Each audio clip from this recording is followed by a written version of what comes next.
Bonjour à tous. Pourquoi les femmes sont-elles difficiles?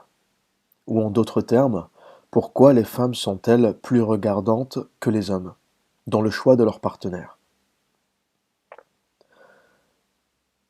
Nous allons essayer de comprendre ce comportement féminin en remontant à son origine.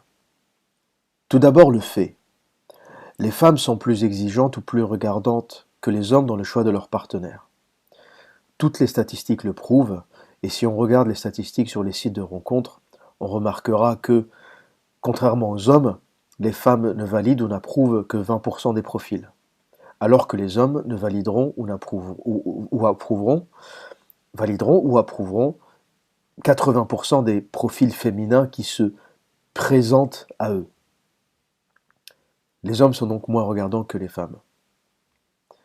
Cela a une origine dans notre évolution. Quel est le risque de l'accouplement pour une femme? Si l'on remonte à des centaines de milliers d'années en arrière. La conséquence du choix d'un partenaire pour une femme pouvait être la mort si elle se trompe. Une femme pouvait mourir des conséquences d'un mauvais choix. Je m'explique. Lorsqu'une femme s'accouplait ou choisissait un partenaire, si ce partenaire n'était pas fort et s'il était incapable de la défendre,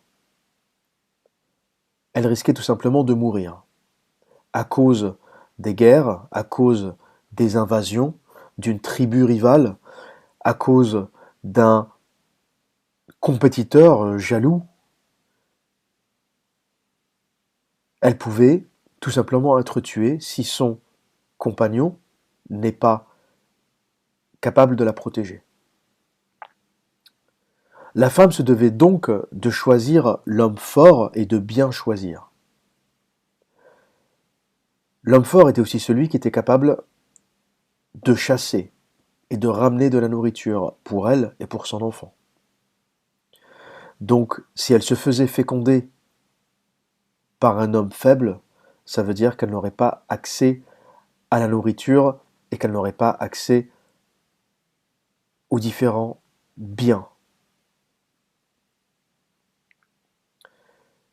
Et si l'homme était capable de chasser, il serait trop faible pour garder cette nourriture avec lui.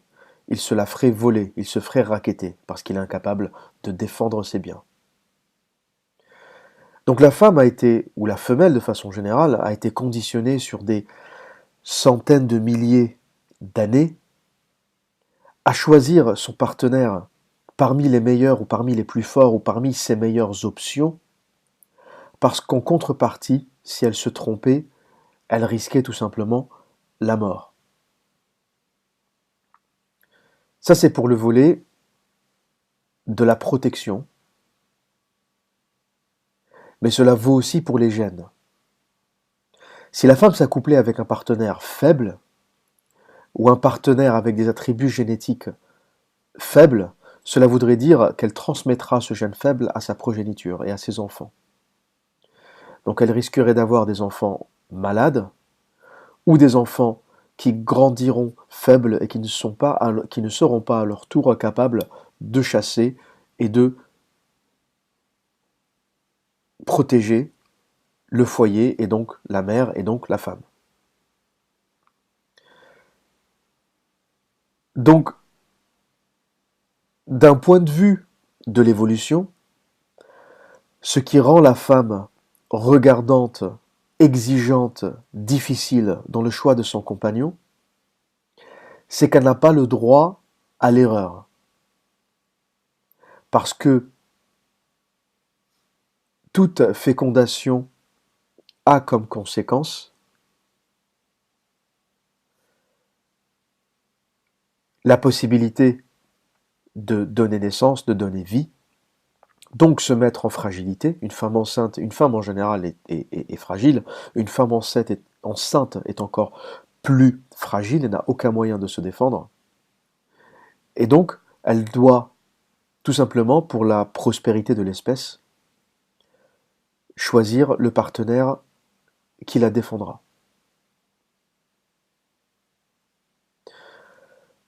Un autre élément est la rareté de son utérus ou de ses ovules. Un homme peut féconder des milliers de femmes pratiquement tous les jours. Et il peut pratiquement féconder tous les jours. Je ne dirais pas des milliers de femmes tous les jours, mais des milliers de femmes dans l'année et plusieurs femmes dans la journée. Sans s'arrêter et sans aucune contrainte. Il ne risque absolument rien. Il peut disséminer son sperme sans ne rien risquer. Ce n'est pas lui qui portera l'enfant et il ne risque absolument rien. Il peut disparaître dans la nature sans aucune trace. Or, la femme a un utérus qui ne peut porter que une fois par an et que pendant 9 mois. En fait, l'utérus n'est plus opérationnel une fois qu'il est fécondé pendant 9 mois.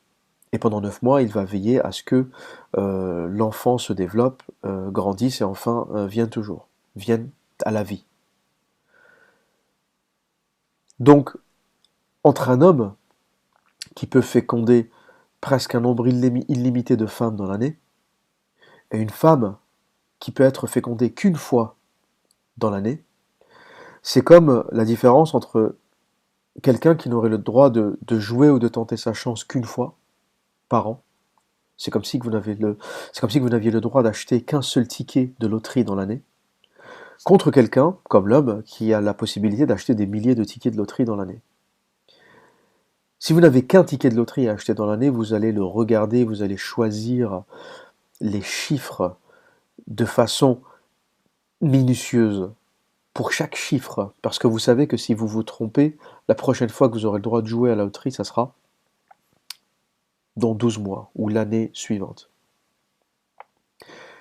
Et cela a très bien marché jusqu'à présent parce que le fait que les femelles de notre espèce ont sélectionné les meilleurs d'entre nous, les meilleurs hommes, a fait que notre espèce a perduré, a survécu. Nous prenons ça comme acquis aujourd'hui, mais notre espèce aurait très bien pu disparaître dans cette compétition féroce entre les espèces, et des milliers, des milliards d'espèces végétales et animales ont disparu par la loi de la sélection naturelle. Et l'homme non seulement a survécu, l'espèce humaine a survécu. Nous avons atteint aujourd'hui le chiffre de 7 milliards. Nous serons peut-être dans 25, 30 ans, 10 ou 11 milliards. Et nous avons non seulement survécu, mais nous sommes devenus le prédateur majeur de notre planète. Nous sommes aujourd'hui responsables de l'extinction d'autres espèces, et par le fait, nous serons peut-être un jour responsables de notre propre extinction. Mais cela est un autre sujet. Donc, il est impossible de comprendre ce mécanisme, et il est important pour tout jeune mâle de comprendre ce mécanisme, parce qu'il n'y a que comme ça qu'on arrivera à expliquer le comportement féminin. L'évolution, la protection des gènes, le risque engendré par le fait de tomber enceinte et de risquer la mort à chaque portée, et à tout stage ou à toute époque à toute période de la portée, la femme risquait la mort. Elle risquait la mort en étant en situation de femme enceinte, en étant fragilisée, donc elle risquait la mort par la malnutrition, elle risquait la mort par diverses attaques venant de l'extérieur en ne pouvant pas se défendre en tant que femme enceinte. Elle risquait la mort en donnant vie si le bébé était trop gros, si elle était en mauvaise santé, si elle était mal nourrie. Donc tout ça a fait que la femelle ou la femme, dans tout le règne animal, cela n'est pas uniquement propre à l'homme, est détentrice du choix. Elle choisit le mâle, et elle choisit le mâle parmi ses meilleures options. Et bien sûr, plus elle est attirante, plus elle a de choix, plus de mâles lui feront la cour, plus elle sera regardante. Et elle prendra celui avec les meilleurs attributs génétiques pour pouvoir lui garantir le pourcentage de survie ou la chance de survie la plus élevée. Donc à chaque fois que vous rencontrerez une femme difficile, ou à chaque fois que vous verrez une femme difficile, dites-vous que c'est tout simplement une femme qui est conditionnée par des centaines de milliers d'années d'évolution, et c'est tout simplement une femme qui essaye de ne pas mourir.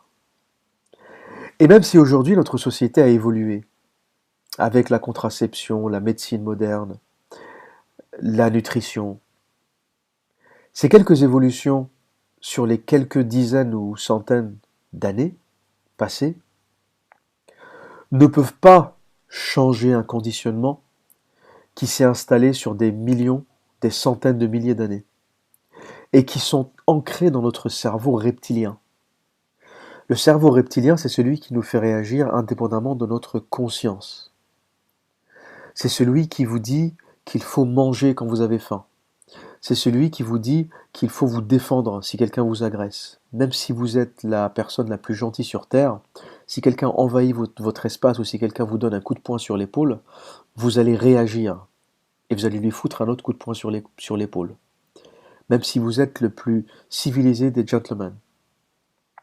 C'est juste que votre cerveau reptilien est là pour que vous restiez en vie. Le cerveau reptilien, c'est la petite loupiote qui clignote et qui vous maintient et qui vous garde en vie et qui empêche que votre côté civilisé ou que votre côté faible vous laisse mourir.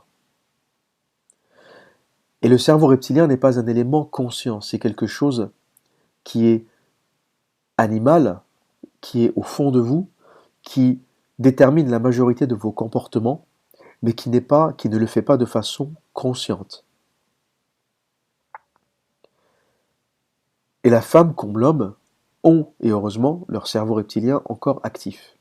Et la majorité des échanges se passent à ce niveau-là. Et le sexe, d'une façon générale, se passe à ce niveau-là. C'est pour ça que les rapports sexuels et les rapports entre hommes et femmes sont les plus durs à comprendre, parce qu'ils ne sont pas basés sur le conscient, mais ils sont basés à 95% sur le subconscient. Quand vous parlez à une femme, elle en a à peu près rien à foutre de ce que vous dites. Elle vous a déjà analysé, elle vous a déjà compris par votre langage corporel, par la façon dont vous la regardez, par la taille de vos pupilles, si elles sont dilatées, si elles sont toutes petites. Des pupilles minuscules sont le signe d'un homme stressé, et d'une femme également. Des pupilles dilatées sont le signe d'une personne confortable, détendue. D'ailleurs, si vous voulez savoir si une interaction se passe bien avec une femme, regardez ses pupilles. C'est plus facile avec les femmes qui ont les yeux clairs, mais si la pupille est dilatée, c'est elle se sent bien avec vous. C'est que vous avez réussi à la détendre, et c'est un très très bon signe dans l'interaction. Et les femmes, et je vous renvoie vers un livre qui s'appelle The Female Brain, le cerveau féminin, que je mettrai en lien dans la description de la vidéo, qui explique comment le cerveau féminin fonctionne. Il faut savoir que les femmes bébés, enfants, reconnaissent dès les premières semaines les expressions faciales. Un bébé enfant un bébé femelle enfant à qui vous souriez vous rendra le sourire beaucoup plus souvent qu'un bébé mâle. Parce que le mâle commence à lire les expressions faciales ou le langage corporel bien plus tard. Et c'est pour ça que les femmes restent tout au long de leur vie extrêmement douées à lire le langage corporel. C'est pour ça que le baratin de dragueur ou de séducteur, s'il n'est pas accompagné d'une gestuelle, d'un langage corporel qui exprime la confiance, votre baratin ne pourra pas fonctionner parce qu'elle aura déjà analysé, décortiqué votre démarche, votre expression faciale, la façon dont vous bougez vos mains, votre sourire, tout cela lui a déjà communiqué 95% des informations dont elle a besoin pour savoir si vous êtes le partenaire idéal ou pas. Donc voilà pour ma vidéo du jour. Je vous recommande très fortement The Female Brain. Le cerveau féminin. Je ne sais pas si le livre existe en français, moi je l'ai lu en anglais, et il explique beaucoup de choses sur les comportements féminins de façon scientifique. C'est un livre qui est basé sur la structure du cerveau, sur la chimie du cerveau, sur les connexions électriques à la base du cerveau, et qui décortique comment le cerveau féminin fonctionne par rapport à un cerveau masculin. Et c'est un livre que tout jeune mâle qui veut encore avoir des échanges avec le sexe opposé devrait lire. Voilà, j'espère que cette vidéo a éclairé certains d'entre vous. Que dire d'autre? Eh bien, comme à mon habitude, prenez soin de vous et à très bientôt.